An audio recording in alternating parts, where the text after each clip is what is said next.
Hey you guys, what's going on? Welcome to the Mr. Top 5 TFT channel, where I'm going to be bringing you guides on the new TFT Set 8 Monsters Attack.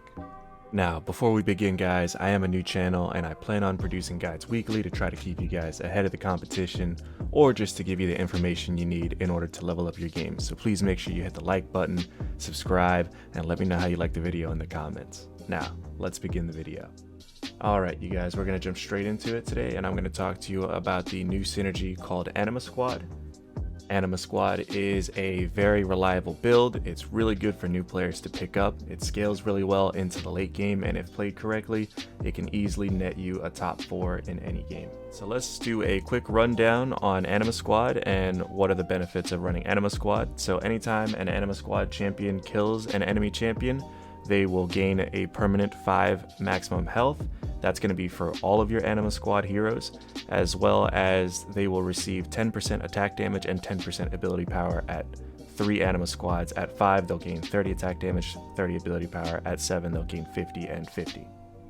The really important thing about this is that this is what makes Anima Squad such a great scaling comp, because they will just permanently gain health. Health is really important for you, especially in the later stages of the game when everyone hits really hard, and it's going to give you a really tanky team that will make you hard to deal with in the later game. Before we get into how we're going to play the early, mid, and late game, I want to talk to you about your 2 carries in this comp. The first carry is going to be Vayne. She's going to be your backline AD carry that scales really well with attack speed. Her core items would be Ginzu's Rage Blade, Giant Slayer, and Runan's Hurricane. Vayne already does true damage every time she uses her ability, so it makes her a very dangerous threat to the enemy front line. If you throw a Runan's and a Giant Slayer on top of that, you're just going to be shredding everybody on that team. She's going to be really great for you to stack your fame stacks, as she will be getting a majority of your kills.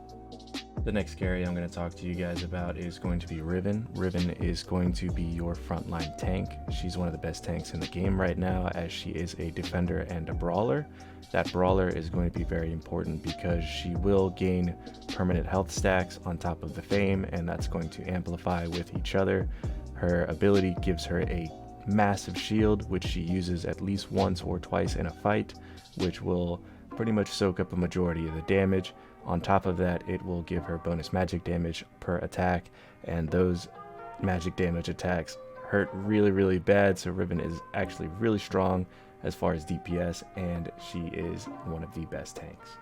Some good items to utilize on her would be Sunfire Cape. If you manage to pull that in the early game, it will win you a majority of the early game, or you can do any other tank items such as Warmog's Armor, Gargoyle Stone Plate, Dragon's Tooth, or Bramble Vest.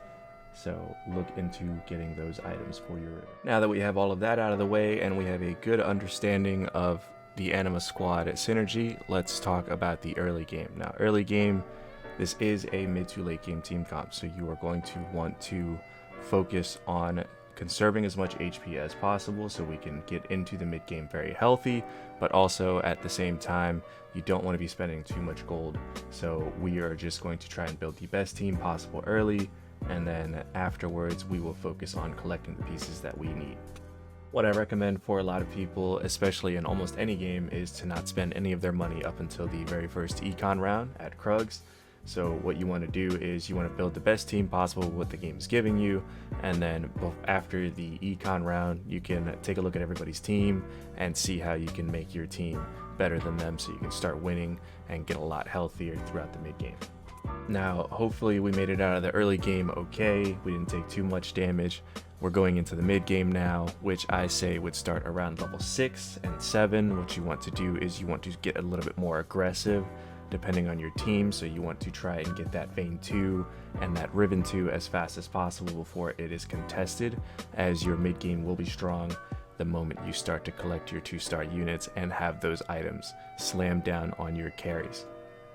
At this stage in the game is a really good time for you to start looking on whether or not you can run 7 Anima Squad with the Spatula and the needlessly large rod, or if you're going to have to play with 5 Anima squad and tech in units such as duelists or extra brawlers to buff your carries. Once we secure our ribbon and our vein 2, we should start holding gold again and get back to 50 so that we can try to make our hard push for 8, so that we can end the game off of a level 8. Now, if you've been absolutely dominating the entire game, you can continue to slow this down and maybe even go for a 9 push so you can splash extra units, but everybody usually tries to end the game at level 8.